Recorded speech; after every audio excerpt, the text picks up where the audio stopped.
حضرت موسیٰ ایک مرتبہ تقریر کر رہے تھے. دوران تقریر ایک آدمی کھڑا ہوا, کہا کہ اے موسیٰ کیا آپ سے بڑا کوئی عالم ہے؟ موسیٰ علیہ السلام نے کہا نہیں, مجھ سے بڑا کوئی عالم ہے. اس وقت دنیا میں سب سے بڑا عالم میں ہوں, اور حقیقت میں موسیٰ علیہ السلام سب سے بڑے عالم تھے. مگر اللہ تعالیٰ کو موسیٰ کی یہ بات پسند نہیں آئی. یہ عالم کی شان نہیں ہے کہ سب سے بڑا اپنے آپ کو سمجھے. موسیٰ علیہ السلام کا یہ جملہ اللہ کو پسند نہیں آیا. اللہ نے کہا ہے موسیٰ, ہمارا ایک بندہ ہے, اس کے پاس تم جاؤ, اس کے پاس وہ علم ہے جو تمہارے پاس. موسیٰ علیہ السلام نے کہا اچھا, اس کے پاس وہ علم ہے جو میرے پاس نہیں, ٹھیک ہے میں جاتا ہوں اس کے پاس, سیکھتا ہوں اس سے. کہاں ملے گا وہ؟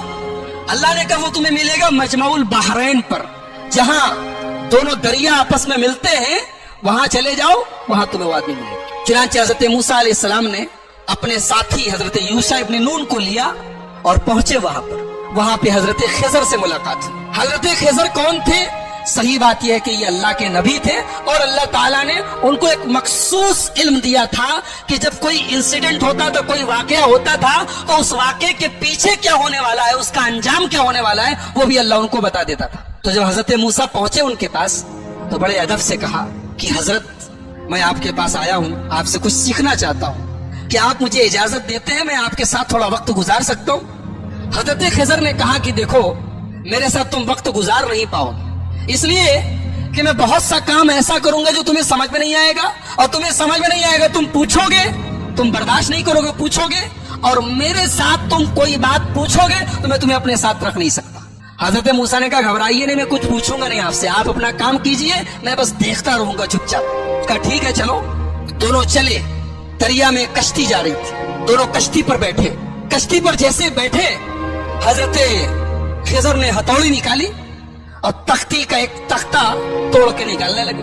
حضرت موسیٰ نے کہا کیا کر رہے ہیں آپ؟ ارے کشتی ڈوب جائے گی, سب مر جائیں گے, سب کو ڈبونا ہے کیا؟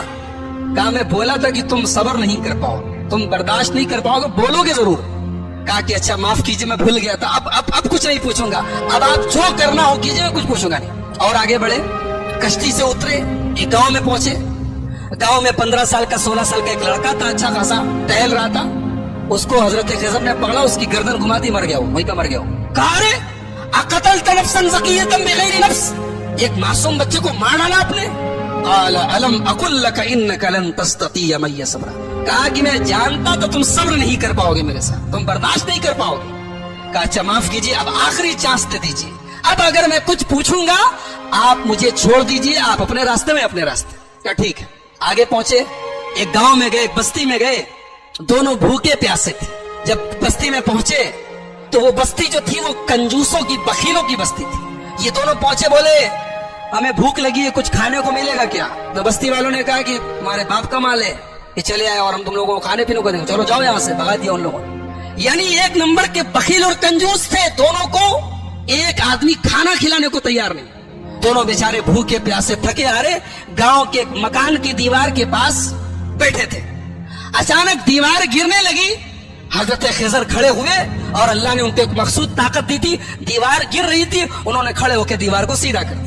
حالانکہ وہ اکیلے ایک آدمی کے بس کی چیز نہیں تھی, لیکن اللہ نے ان کو پاور دیا تھا, انہوں نے کھڑے ہو کے دیوار ٹھیک کر دی. موسیٰ علیہ السلام جلالی پیغمبر تھے, پہلے ہی غصے میں تھے. ان لوگوں نے کھانا اور پانی تک نہیں پوچھا تھا, مہمان نوازی نہیں کی تھی.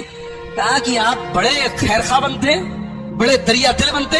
ان لوگوں نے پانی تک نہیں پوچھا اور آپ چلے, ان کی دیوار گر رہی تھی, آپ کو ٹھیک کرنے کی کیا ضرورت تھی؟ آپ پہلے پیسہ لے لیتے, کچھ معاوضہ طے کر لیتے.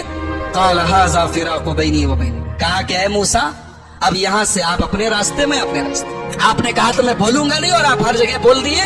اب میں بتاتا ہوں کہ وہ تینوں کام میں نے کیوں کیا.